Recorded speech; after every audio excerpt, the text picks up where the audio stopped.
What's good, everybody? Welcome to Origin Story Study Hall. My name is Phillip Russell, and I am with my co-host Ben Thorp. Ben Thorp. We are back again with another study hall. We just had a incredibly popular banger of an episode with Natalie Watson. How you doing? I'm feeling amazing. I'm riding high. I feel like in between, when episodes, it's always like, oh yeah, like I don't care how many people pay attention or how many people listen. It's totally fine. And then one pops off, and I'm like, I'm on the fucking moon. Right. Yeah, literally. I feel like we have so many conversations where we kind of get to a point where we're saying to ourselves, the numbers don't matter, man. Like, you just got to get back to the fun of it. And then you just get an episode like Natalie Watson, which, without getting into the weeds, it's like a very popular episode for us. You're just like, damn, that like kind of endorphin rush, or the same idea of like getting a bunch of likes on a social media post or something like that. You're like, I want more of that. In conclusion, our brains are very broken. What are you gonna do? Yeah, so social media has poisoned us, and there's not much you can do about it at this point. But yeah, I mean, I think it felt good talking to Natalie, and this, some of the things we've talked about before, in relation to like our relationship to the show is like, I think the Natalie Watson episode one is cool. A lot of people are listening, but more so, it's like a lot of people reacted to it and had little things to say about it, and it's just good to hear from people about the work you're doing. So if anything, that was really cool. But Ben, for study hall, I thought we would we mentioned briefly the New Yorker article about kind of how it's the end of the English major universities in America as we know it. I thought we'd touch upon that, but before we get into that, how about we just talk a little bit about what we've been playing, what we've been watching, what we've been reading. What's new with you, Ben? I feel like the theme lately for me is just like bouncing off of stuff or like jumping around to stuff. I feel like nothing has really been able to stick in the last like couple of weeks. I'm just in that mood where it's like I pick something up and I'm like, this just isn't it. So you had been playing Tactics Ogre. I'm about to out myself so bad here, and we're just gonna do it. Do you ever feel like you have like aspirational books you want to read or aspirational games that you want to play, where you're like, if I read this or if I play this, I'm gonna be like a better person. It's gonna be like those other people. Like I'm looking at my shelf. Dune is sitting there. I've got War and Peace sitting there. And I'm always like, one day I'll read those things and I'll be like such a better person for it. And then sporadically I'll like pick it up and I'll start reading it. And I'm like, this is fucking boring. And then I like put it down after like probably like a day. That's how I feel about Tactics Ogre, where I was like, I should like this. This should bang. I'm not feeling it at all.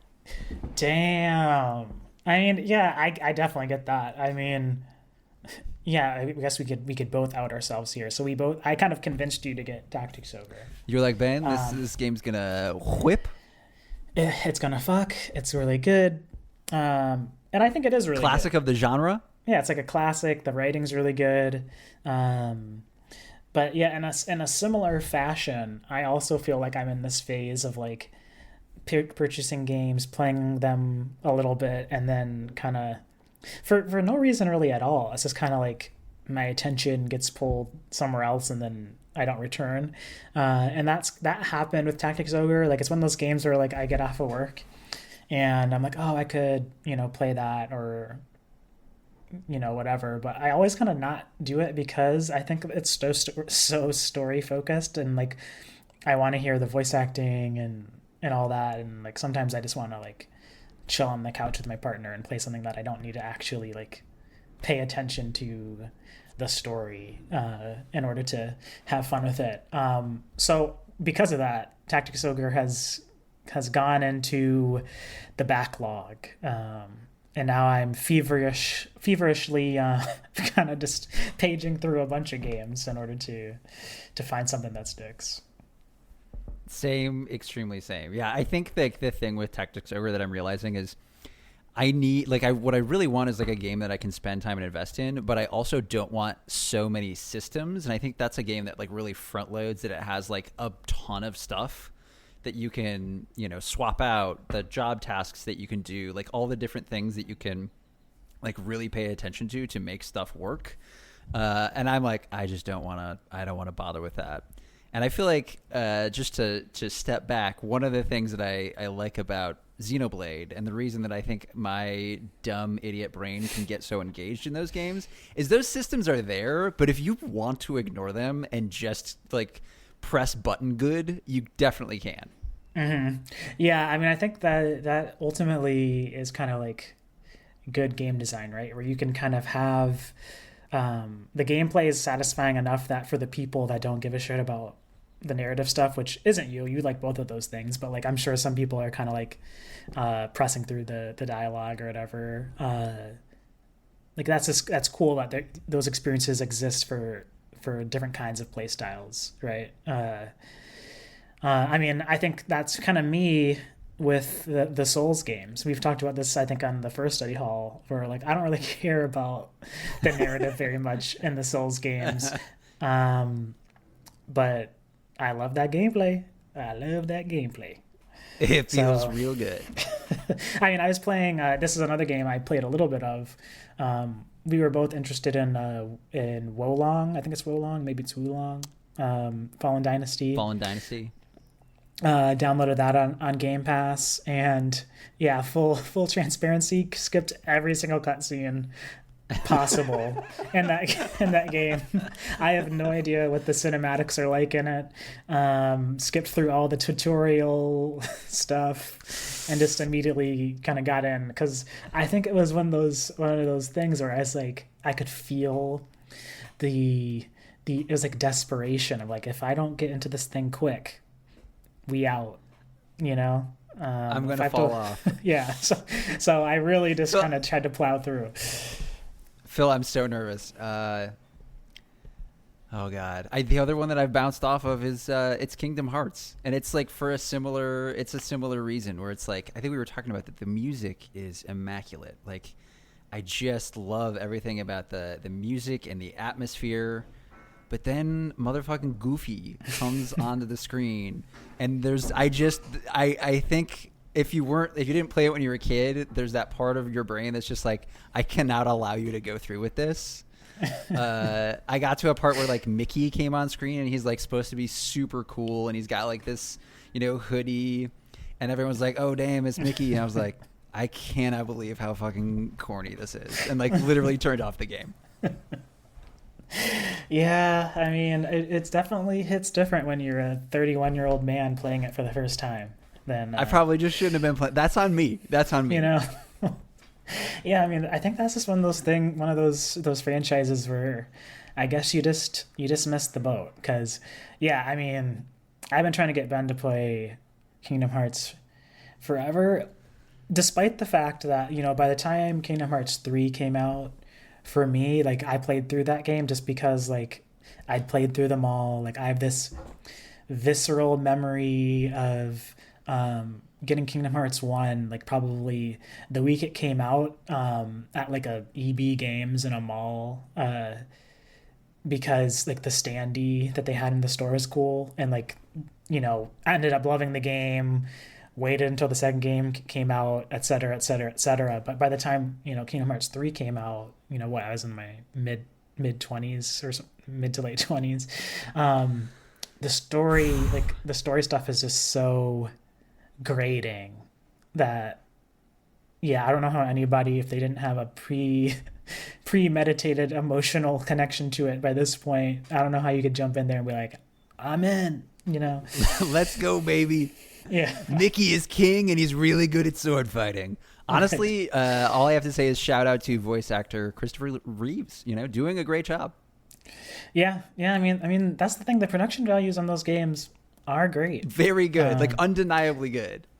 Well, until like Kingdom Hearts 3, man, I don't know, like something about like how that game looks. It just has a like plasticky, dull like quality. That I liked the more cartoonish anime stuff when they had like worse graphics, I guess you could say.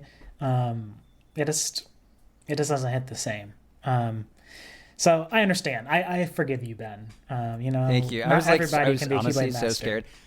I was staying up late, like the last couple of nights, just thinking about like I'm gonna say this to Phil, and like, is he gonna disown me? We'll find out. I mean, that's a wall up. You go from Tactics Ogre to Kingdom Hearts, but you know, not everything's for everybody. It's true. But one game that I've been playing recently that I've been hearing kind of inklings about here and there is this game called Dungeon Encounters, which is a Square Enix game. I don't know who developed it off the top of my head, but it's like there's basically no story to speak of. It's like one of those games where you start it and there's like literally a text box that's like, the town has been taken over by evil, and your party has to stop it. Period. Like that's the narrative. You know what? That's sometimes that's all you need. Like there's not even like a concept art over the text box. It's just like that's what it is. Imagine it. When did this come out? I think it came out like 2 years ago, probably.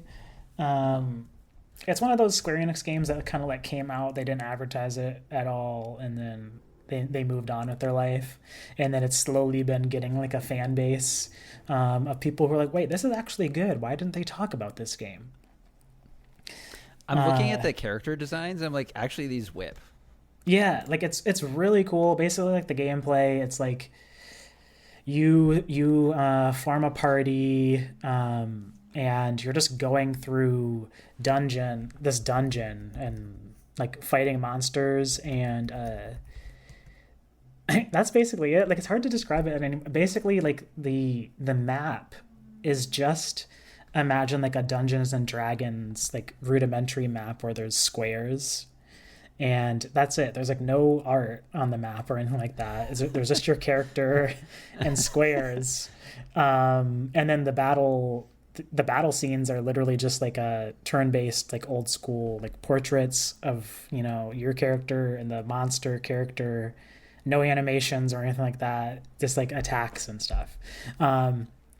But for some reason it just really works. Like, so basically what you do is you go through these dungeons, the maps are pretty big, and there's kind of branching paths and stuff, and you basically want to complete the map on each level. So each time you step on a square, it goes from like being invisible to like being filled in, and you get like bonuses if you fill out the map and whatever. But I mean, I'm probably only like 10 or 12 floors into what I imagine is probably a lot, like 100 or something. But I don't know. For some reason, it just really feels good. Like the combat's fun. It's really simple, and I think it kind of knows that it's simple. And in that sense, it kind of feels like a very effortless, like clean design, and it's one that you can kind of like do other things, like listen to a podcast, listen to us talk about other games while you're playing Dungeon Encounters or something like that. And I mean, sometimes I guess I just appreciate it when a game knows what it is, and that's all it is. It doesn't try to do anything more. 100%. So I've been really digging that. I feel like this is going to be another case where I'm going to pick this up, and then like 2 days later, you're going to be like, I stopped playing. And I'll be like, God damn it. Yeah, I mean, it's one of those things where it's like, I could imagine this being a game where I'm not playing it like literally every day or whatever. But you can just kind of hop in, go through a level, and while you're doing something else, like listening to something or playing music or something like that. And it's just kind of chill. Or like if you wanted to like watch a TV show with a friend or your partner, but while also doing something, it's like the perfect game for that. So in that sense, yeah, I've been really digging that. And that's what I've actually kind of returned to. This. Yeah. Music. How's the music in this joint? Good. Who knows? I feel like the last time I played it, I was listening to Waypoint or something while playing it, so probably didn't listen to the music. But I'm sure it's wonderful. I'm sure it might be one of the best soundtracks of all time. You know? Who knows? Here's the thing. I kind of doubt it. That's another point in Xenoblade's favor, where it's like, I turn that on, I'm like, damn, soundtrack's great. I don't even care what's happening. See, but the thing is, you got to like pay attention to Xenoblade. Unless you just click attack, things, numbers You're go good to boom, go. bam. Monsters go die, bam, bam. Also, I mean, one little thing about it. Booted up the game, one of the first characters you can choose is a black guy. I mean, how common is that in a JRPG? Oh, I guess I shouldn't even say JRPG anymore. In an RPG. In an RPG. Yeah. I saw that. I'm also seeing, is there just a giant, like, round, like, Totoro cat in this thing? There might be. There's like a lot of characters. Like basically, as you go through the dungeon, you can find other characters because it's all based like on coordinates. You know, so it'll be like the X, Y, Z axis. Like you literally. I mean, I guess this is what makes it kind of cool. It like really draws on like older RPG tropes where like you kind of have to know the map. You'll find like treasure chests that have riddles in them, and you can't like save the riddle. You have to like write it down or take a screenshot, and then you can go, you know, deeper into the dungeon and find that. So if you're like a fan of something like Etrian Odyssey or things like that, Ben has just sent me the big I just sent you the big cat. His name allegedly, this is according to online, is Sir Cat. Instant first download. off, I'm in. Yeah, this is amazing. I'm calling that cat Big Hoss.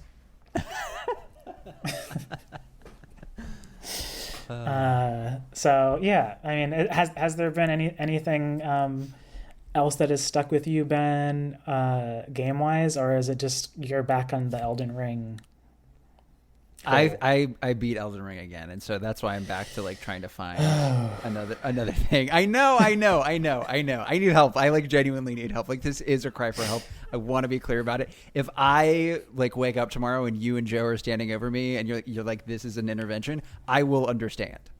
Yeah, that's what is this, like the sixth or seventh time? Yeah. You know, if you dig it, what can I say? What do you do? Some of us deeply mentally ill. You know, I think one thing that you've been telling me off air before we maybe jump into the New Yorker stuff that I think would be cool to talk about is this the book you've been reading recently about like the Count of Monte Cristo, was Alexander Dumas. Yeah, so I started reading, it's called The Black Count by Tom Reiss. And I did not even know this, but Alexander Dumas, you know, author of Three Musketeers, Count of Monte Cristo, is part black. And so this is the story of his father, and kind of basically like tries to chart the history of this guy across early kind of France. And his rise through the ranks. He starts as kind of like the son of an aristocrat, because he starts as the, you know, like the illegitimate son of a slave and an aristocrat, and then he's brought over to France as this guy's son. He kind of lives in Paris as this like wealthy, well-to-do aristocrat's son, and then eventually joins the French army and like rises in the ranks, and becomes a general. And so that's kind of happening in the backdrop of the French Revolution. And so it's just really interesting and really, really cool. And I think I had not, one of the things that the book does really well is like try to make sense of, you know, early French racial politics, and like goes through some of the early laws that were in place and like what happened with those different laws, because like really, really early on, they talk about how, you know, there just hadn't been any codes around slavery. And then initially when they like passed some of the early laws, it created these loopholes where people were able to sue for their freedom. And so that it basically created this like class of, black people in early France who like had rights, and had some land rights, and like were able to access like wealth to some degree. And so I think it's just like kind of blowing my mind in the ways where it's like, again, thinking about our very American relationship to race, and then reading something like this, you're like, oh wow, this is not at all. This is not map really one to one in the way that I think about how race kind of came about here in the U.S. So it's just really interesting, but it's also like, so that history stuff is there, and like obviously I think this is a book that's really interested in kind of unpacking race and history, but it's also like there's some really cool fucking sword fights. Do you like sword fights? Like, we've got some cool fucking sword fights for you. And that's like, that was the draw. Like, initially they're like, this guy's really good at sword fighting, and he like studied fencing and also like literature. And so it just like sounds like an absolute like badass. But then it's like using his life story and kind of mapping both like how you get things like the Count of Monte Cristo and the Three Musketeers, which I think like one of the takeaways from the Black Count is that a lot of the things in those books are actually just pulled from his life, and his name is also Alexander Dumas. And so you just realize like how much of this is just like from this guy's life, and his son is basically like obsessed with his father and trying to make sense of his father's life. Which is just a cool way. I don't know if you ever read, Count of Monte Cristo or cared about any of those, but it's like it's a cool lens into how those stories got told. Because what the author will do, what Tom Reiss will do, is like tell you the thing that actually happened, and then pull up the ways that his son has then written about this, or the way that like a version of this scene then plays out in some of the novels. And so it's just like, it's really hitting all of my interests in this way, where it's like, you want to talk about history, you want to talk about like biography, you want to talk about like all these different things through this one book. So I've been like loving this.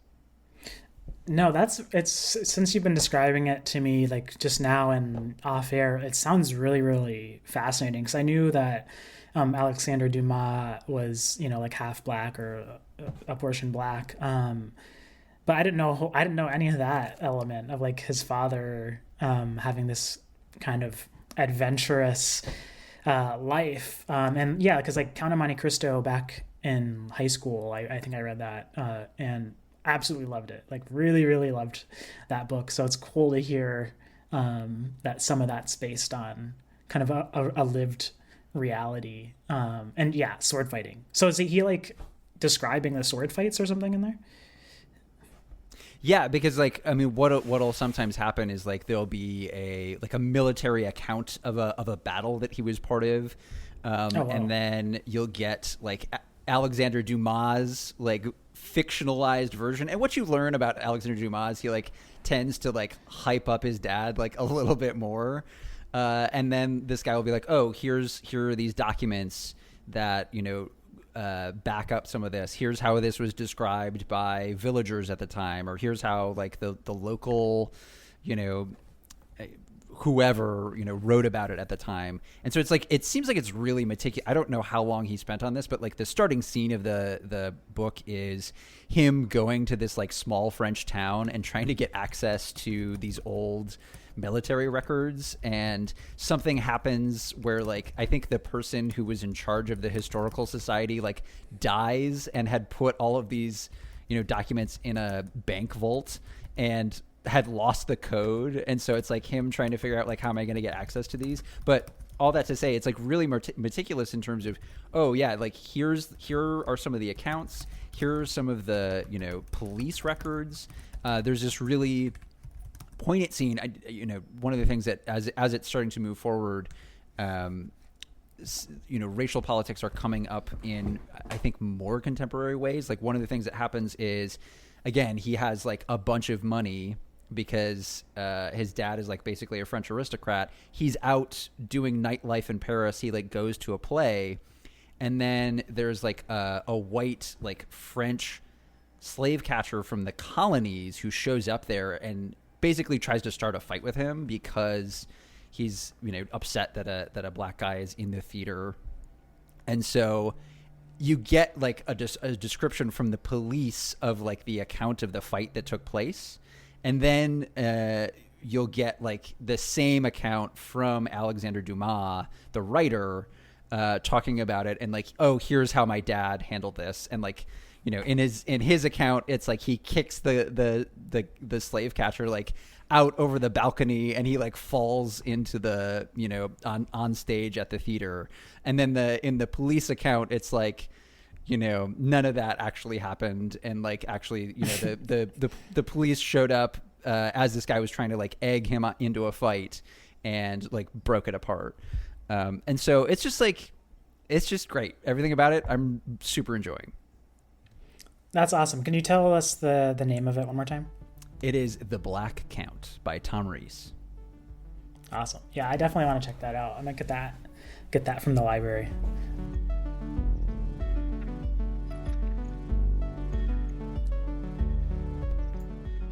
I am recording on my end. Cool. So we are back. We're recording a couple days later. Ben and I had some work stuff come up in between recording earlier for this episode. But, you know, thanks to podcasting magic, we have, time traveled, and here we are. It's as though there's no gap for you at all.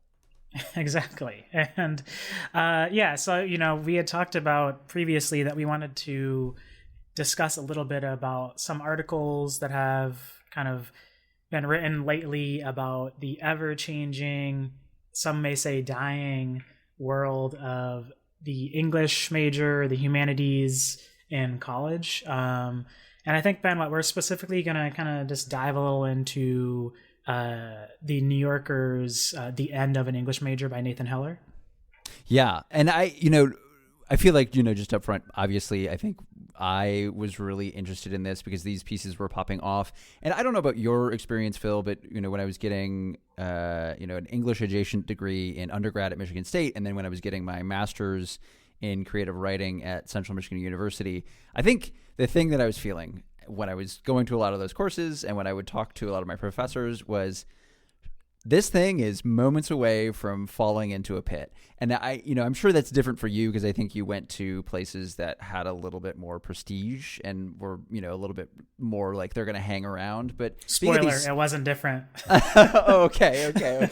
And so I was always like, how much longer is this going to last? And you would have professors, like I would have professors just straight up say stuff like, hey, if you're thinking about getting into, you know, this career or even becoming a professor, maybe don't, like, maybe think about something else. And it was just like stunning. It was like stunning to like be in these classes and be like, I care about this and I'm interested in this. But then having, you know, professors be like, yeah, I mean, like, we think this is cool shit, but like, you should probably look elsewhere because I don't know how much longer this is going to be around. And so I think like, something like an article like this is like peak for me where I'm like, I just like, yeah, give me the diagnostic doctor. Like, how much longer do we have? And what does it mean if the English degree and the kind of humanities degree goes away? Yeah, I mean, as you just kind of suggested, like, I think, well, for one, I think even before getting into the meat of the article, I think it'd be good for us to kind of dive in briefly about kind of our own histories of like, why did we end up kind of on that English major, humanities major trajectory? Because yeah, I think you're getting at exactly my own experiences that I saw. Like I went to Michigan State like you, and then I did those two different graduate degrees at different universities, and then taught at those two universities and also taught at two other universities. So like across that my time in academia, I guess that's like 6 different programs that I had some kind of affiliation with. And yeah, exactly like you're saying, I feel like the irony was always like everyone was like, maybe you should consider a backup plan or like what your fallback is, or like especially once I got into graduate school, just like it always felt as if I'd came in and I was like the forerunner to the ultimate demise of the program. It's like once I graduated, you'd hear like the next year, like, oh yeah, they cut funding by 50%, and so and so got taken by the mafia and was never seen again. Like that was the vibe of basically every English department that I've been associated with. So if anything, I think people in the field have kind of felt this feeling of imminent demise for a while, but it's interesting to kind of see it broadened into like a bigger scope with this article. But yeah, before we get into that, just like Ben, I don't think I've ever actually asked you this. Like, I know that you were like a theater kid. It's true. I know that That's so embarrassing. I'm sad that you're outing me like this. I know that you were, you were like a big like reader and everything growing up. Like, was it just like like a natural progression that you ended up going into ARCA? And if maybe you can explain a little bit about like what ARCA was. Yeah, so ARCA in some ways is like when people are dunking on like what a humanities degree is, like ARCA was like, I think like exactly that thing. Like when you hear people talk about like, oh, like why would you go into basket weaving? Like I'm pretty sure ARCA had a basket weaving class. And I hate to say that I like loved all of that shit. Like there was like I think a zine making class.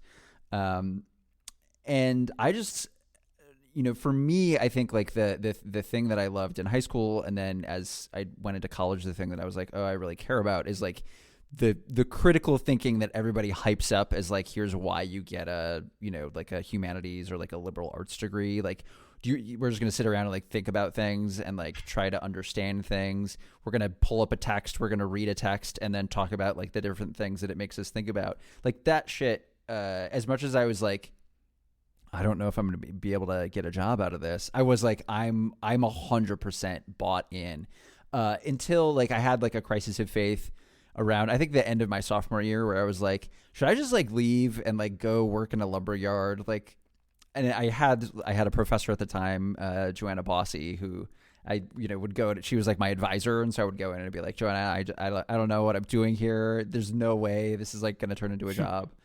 And she was good about like, she was like, hey, let's like hook you into, we're going to get you, teaching high schoolers, and we're going to get you doing some community service stuff. And she was always a big proponent of like, the degree that you have, like at the end of the day, like a lot of people just don't care and they don't give a shit. And the grades that you get, like people don't give a shit. Like it's about like, what are the things that you're doing? They're going to get you in the door at these other places. And so she was big on like, at the end of the day, like the critical thinking stuff is going to come in handy down the road, focus on that. And so I think that, once I got my once I got into Central Michigan University and I started working there as a journalist, I was able to get an English degree for free. Basically, it was like comped, and I was like, I love this stuff, and if I'm going to get it for free, like I'm all in. And so it was just like a perfect little like loop there where I was like, I just care about this stuff, and like that's what I want to spend my time doing. Yeah, no, that's interesting. And I feel like it always, like your advisor / professor, who was kind of like, ultimately whatever you majored in doesn't really matter, I think like that is, as I get older, that advice is something that like when you're like in your early 20s or late teens, when you start college, you hear that advice and you're like, that's bullshit. Like it feels like you, whatever you are majoring in undergrad, it's like your life will be fundamentally dependent on whatever these next 4 years are. But like, it certainly does affect your life in some ways. But I've found that, after like the first couple jobs, that really, like nobody really gives a shit if you majored in, some STEM field or basket weaving. Like, can you do the job? Okay, you can come. Yeah, and like, what are the organizations that you have on your resume that are gonna like help you? Like that's what people care most about, is like, what is your actual experience, practically. And so, especially when I was like, oh, I'm doing these classes, these master's classes for fun. Like a total freak, because for me, I was like, oh, I like the thing that I'm missing as an adult is like these conversations about, like, I do just want to talk about, Foucault or Derrida, or like sit down and like read a thing and then think about it. And again, I don't, is that the same reason that I listen to like 4-hour podcasts about bullshit? Like probably. And I think like what this article, when we move into it, and we should move into it here shortly, kind of gets at is like, what does it mean if a skill set like that goes away? And like, is there something tangible there that we should maybe be cautious of just kind of throwing out? Yeah, I mean, something to kind of, my biggest reaction to kind of reading the article is, because basically the article is looking at, Nathan Heller is kind of looking at a variety of different American institutions, from state schools to the Ivy League schools, and looking at how there's been a mass decline in humanities, and students majoring in the humanities, majoring in English, and kind of why that is, and how English departments, how humanities departments are having to figure out new and inventive ways to recontextualize the skills that you learn in these fields to be pertinent to a base of students who are growing to think that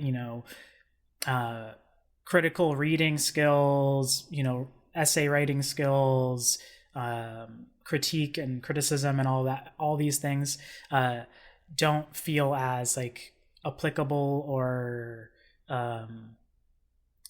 as helpful and kind of setting themselves their futures up for like success, and the articles like kind of trying to unpack maybe where that sentiment is coming from, which largely has to do with a pretty big like mental shift from like the millennial generation to Gen Z, and also like a couple instances of like finding really cool interdisciplinary solutions that kind of give students a chance to utilize and learn about English and humanities, because the kind of the sad truth about that's permeating throughout the whole article is that so many of the students that Nathan Heller talks to at all these different universities articulate the fact that like, hey, I love English, I love reading, like I'm super interested in creative writing, but I just didn't think that there was a path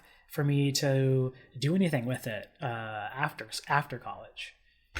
Yeah, and I think like the thing that I love about an article like this is it's I don't know how many pages long it is. It feels like it's pretty. It's long. It's pretty girthy, lengthy article. But to me, what's good and what works about it is it kind of hits a lot of these different points, but it doesn't really have a clear, I don't think, answer about like, here's what's happening, or here's what's the solution, or it's just like kind of a laundry list of here's the shift that we're seeing in the culture. And, one of the things that really struck me early on is when he was kind of talking to students, and I can't remember if it's a student or a professor who makes the point that there's been a shift in the language, and you can notice it in the way that people are like, talking about and using the language of stats when they're just like moving through the world, where they're like, oh, well, that's anecdotal evidence, or, and that like the language of the STEM has just kind of permeated our day to day. And some of that, I would say, not a bad thing. Like I think it's fine that we think about those things in a more kind of mathematically analytical way. But just pointing out that like the power of those fields are clearly dominant in just like the way that we kind of start talking to people. Yeah, I mean, something that there's a big portion, I think it was in this article, or maybe there's another article that we had read about a similar idea, that it's talking about something that was really fascinating is kind of like the history of criticism and the role of criticism in pop culture and how it's changed due to the democratization of media, in terms of like streaming services, the internet. Information's a lot easier to access, and finding like there's too many things to watch now, so it's more about just like finding your niche is kind of like how the vibe is, as we talk about basically every study hall, like whatever the weird thing is that we found in the rabbit hole that we went down. Whereas in the past, like traditionally pre-internet, let's say, just to really, generalize, but pre-internet, it was like criticism, whether it be, like really academic criticism about different books or literature, or like book reviews, movie reviews, all these things. It kind of functioned as a taste, like these were the taste makers. The criticism was really important because it really told people what was out there, and it kind of, critical thinking and learning criticism was important because it allowed you to understand kind of some of the context through which people are judging these works as being like quote unquote good or worthwhile. And it kind of seems like one of the articles was kind of arguing that as once the internet kind of became mainstream, and it was a lot easier for people to find different like sub communities and different interest groups that catered to what they were looking for, it kind of flattened or maybe made horizontal the role of like academic criticism, or what would be traditionally considered academic criticism. And kind of a byproduct of that is that like the English and humanities really hasn't evolved in the American university to address this social shift, this paradigm shift, where it's still very much so like, hey, you take an English class, you're going to write this highly academic paper about, grade expectations or whatever, which basically has no, cultural relevance for the majority of students who are in, college today. And then you're going to go on to your next class and you're going to write about Henry James and, who whatever old white guy that's long dead from the 17th century or 18th century. And it kind of seemed like there was a big argument being made in the end of the English major that like one of the main reasons that there's such a steep decline, one side of it is like that practical side, like students are worried about like the future, and they want to feel as if like going like for something like STEM, you can go into STEM, you can learn those skills, and there's a job that immediately utilizes those skills.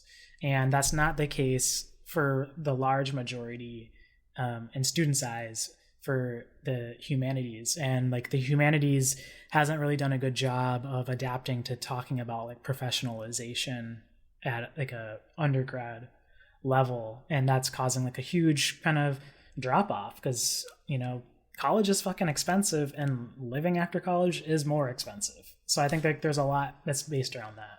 Yeah, and I think like the case that is kind of being made here is that like these humanities courses in some ways need to follow the funding, right? Where it's like you need to find a way to make the pitch that you are essential to, the tech company, or are essential to whatever. And then, the thing that I really liked about this article was kind of tracking the history of like why, there was this huge boom in humanities, pointing at the Cold War, and that there was a lot of funding that kind of came into these humanities around the Cold War because places like the CIA were pushing kind of the cultural supremacy of the United States. And so they were like, yeah, just throw a bunch of money at, the humanities. We want to make this art that is going to make people want to be a part of American culture. And so as that's gone away, you've seen the decline, and now we're at this place of crisis where it's like, all right, well, how do you get funding back to? Because I think the other thing that like really this keeps circling is like, if there's funding, people will come to it. If students see that like it's important and it's valued, they'll go to it. And then makes this like very funny point, or like funny to me, about like, if you go onto a campus and you see that the medical building or the engineering building are brand new and they have the beautiful glass, then of course students are going to want to go there. And funny to me again, because at Central Michigan University, it was literally the case that they just renovated this like huge, gorgeous building for the engineering department. And then the English department, I think, had not been revitalized since like probably the 1950s, and it was like this crumbling, disgusting ass building where it's like you had to get water like still from a bucket. I'm exaggerating, but only slightly. And so the larger point being made that it's like if the cultural capital is there, people are going to follow. Yeah. I mean, I think another interesting point that I'd never really thought of was this idea of American universities kind of becoming what one theorist calls like multiversities. Mm-hmm. I'll just read this little quote from the article. In 1963, Clark Kerr, the president of the University of California system, gave a series of lectures subsequently collected in a famous book called The Uses of the University. He argued that both of these paradigms, the former largely inspired by British schools like Oxford and Cambridge, the latter largely inspired by great German universities of the 19th century, had no actual equivalent in the United States. Instead, he said, the Americans created the, quote, multiversity, a kind of hodgepodge of both types of universities. And he's talking about like liberal arts schools and kind of like more trade-based or like highly specialized skill schools. So like in like the UK, for instance, like most people will go to a college that's specifically designed to educate them on the particular field that they're going into. So that's what he's talking about when he's talking about these two. The multiversity incorporates the tradition of land-grant universities established with an eye to industrial-age skill sets, and it provides something for everyone. There is pre-professional training of all sorts, law schools, business schools, medical schools, agricultural schools, but also the old liberal arts quadrangle. The university is so many things to so many different people that it must, of necessity, be partially at war with itself. And I found that to be pretty interesting because, I think like in some ways, what I've seen from like this multiversity model from the various institutions that I went to is that one thing that like the STEM fields, that the law fields, medical fields do a really good job of, compared to the humanities, is kind of really designing clear-cut tracks that are going to lead people to very specific paradigms that they can explore and work afterwards. Whereas the humanities, like most creative people, it kind of has this amorphous, like, you just take some classes, they're kind of designed, like there's the creative writing track in English, or there's like the literary criticism track in English, but ultimately every one of those tracks leads back to academia. And as we've seen in the various universities that we've gone to school at, the unfortunate part of that is that there are no jobs. It's like, okay, you train people up for these roles, but then you don't want the people who are training you never leave the role. So there's actually no chance for these people to end up using those skills for what they were trained for, so to speak.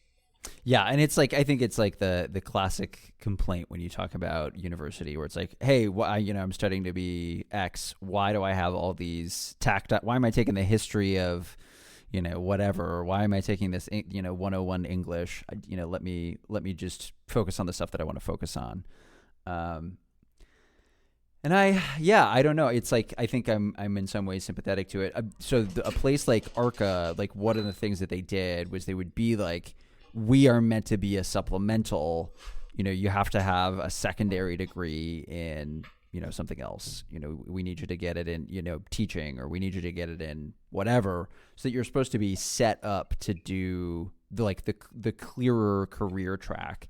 Kind of knowing in some ways that it's like, oh, when you're going into like the liberal arts degree, there are, I think, like, it's not that there are no jobs, it's that there's a lot of jobs that touch it. And in some ways it's like, well, what's the specific thing you actually want to go for, so that we can build you towards that? Because there are plenty of things that would benefit from, a basic understanding of the English language, or, basic critical thinking, or, on and on and on and on. But, what specifically do you want to choose out of that? And so I think that's probably in some ways like the thing that makes the most sense is like, how do you find ways to, push it in a way where it's going for the funding. It has an eye towards like jobs out, and isn't just like the place where we come to and only talk about, not that I don't think we should talk about Jane Austen, but only talk about Jane Austen. I don't know. Yeah, I think what I saw from teaching at Ohio University and University of Washington is that, as is the case with basically any corporation, which is what the universities are, the workers on the ground find really inventive, efficient, and interesting ways to do the job the best way possible given the circumstances. And in the case of the humanities, that's the grad students who end up having to be the TAs, teaching assistants, or whatever you want to call them. They're instructors, even though they want to call them something else. They come up with really inventive and interesting lessons, despite the rigidity of what the university asks for in any given. Just talking from my personal experience in any given English degree requirement.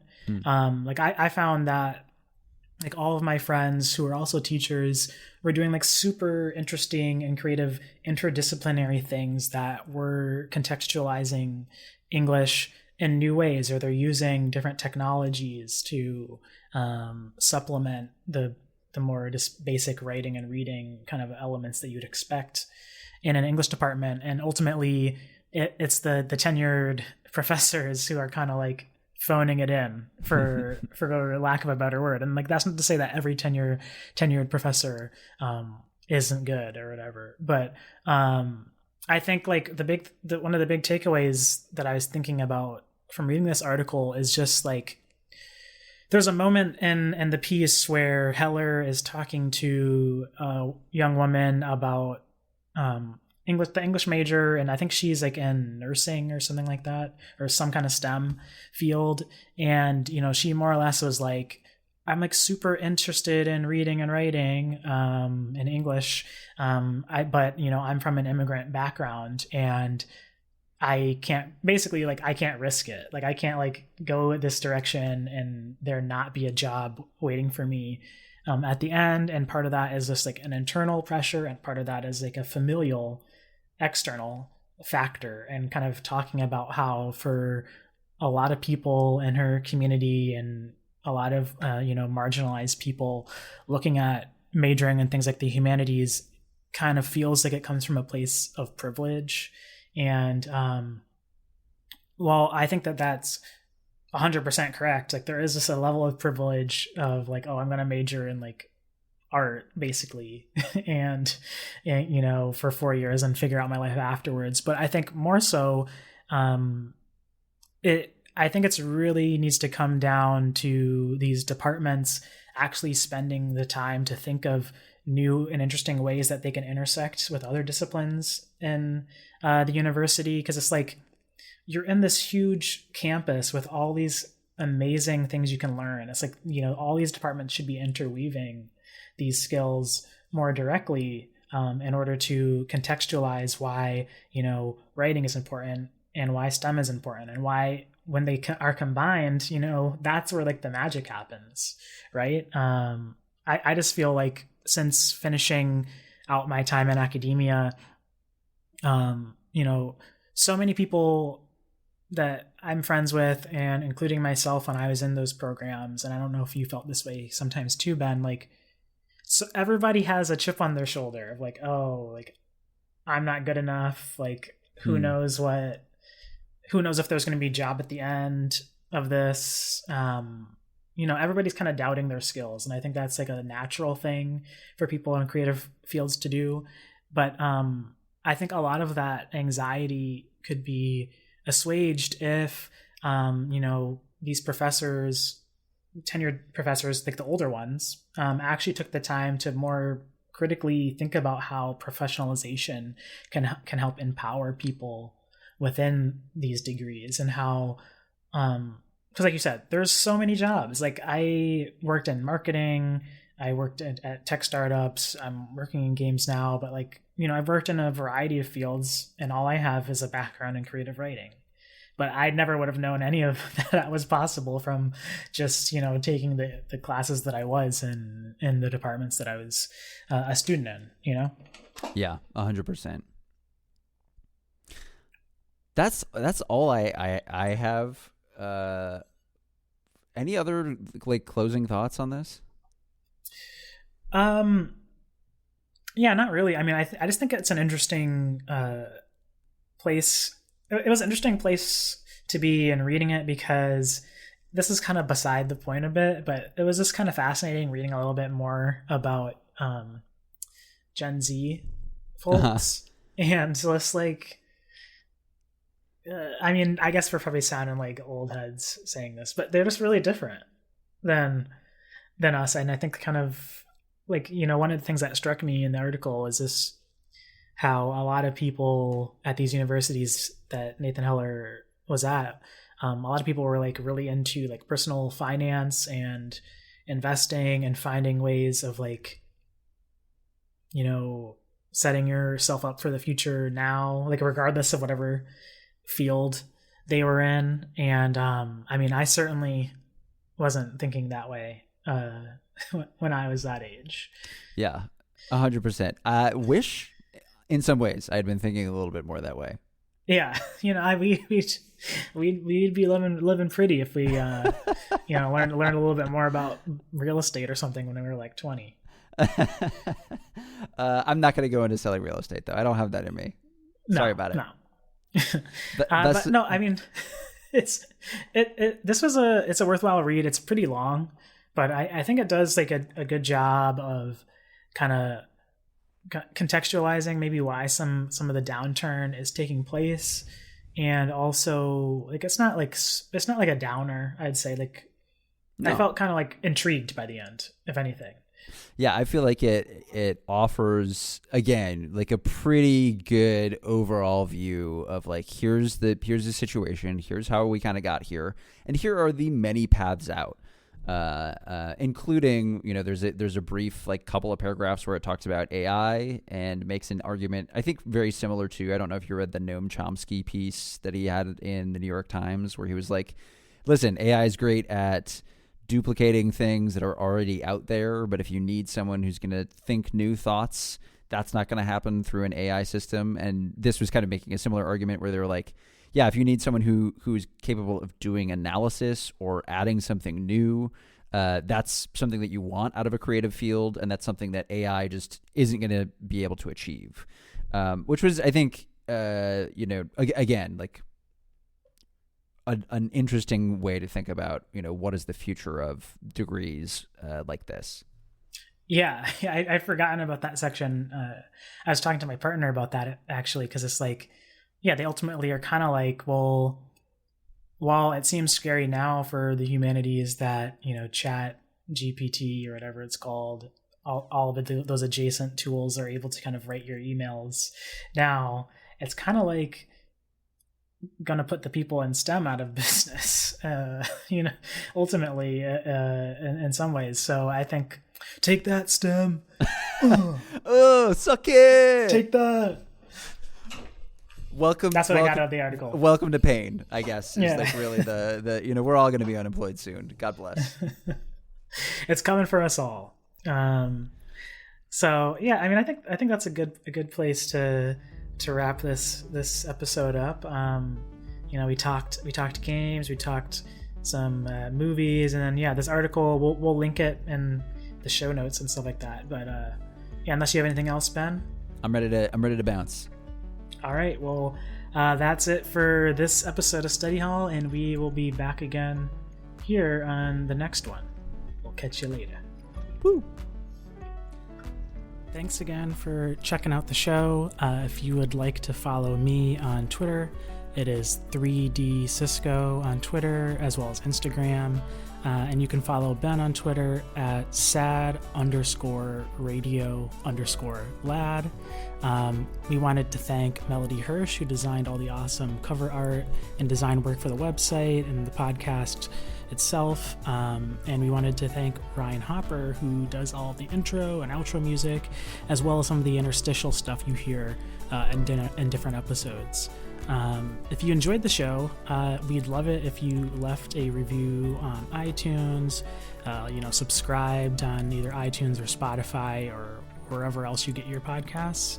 Reviews help just get the show in front of more people, and it only takes a couple of minutes.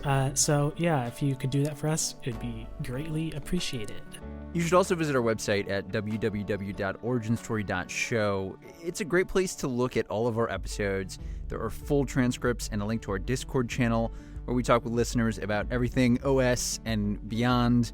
There's a lot of posting that goes on in there, so I don't know. If you're into that, come join us.